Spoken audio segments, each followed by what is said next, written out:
That brings us to our next question.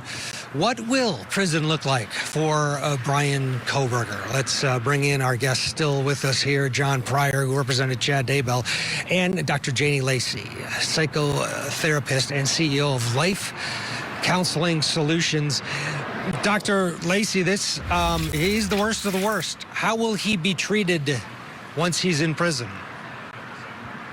You know, Ted, Kohberger's prison experience will be significantly different than the general population. And I believe that's largely for his own protection, right? Given the high-profile nature of this case and the allegations he's facing, he likely will remain in protective custody or administrative segregation for the foreseeable future.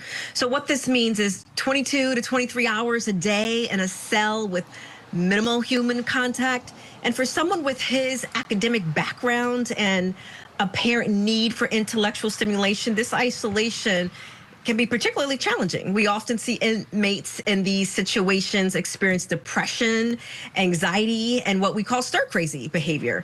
But I do believe that Kohberger may actually adapt better than some due to his, and what I find to have been reported, for his preference for solitude and his ability to occupy himself mentally.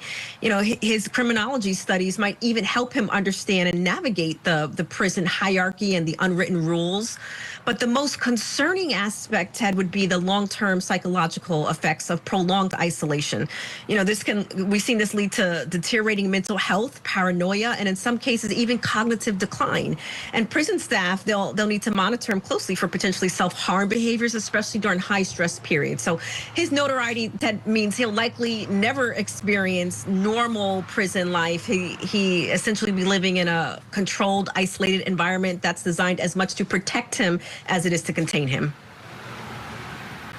John Pryor, you've been to the only maximum security facility in the state of Idaho. It's in fact 10 miles down the road, approximately. That's where death row is. That's where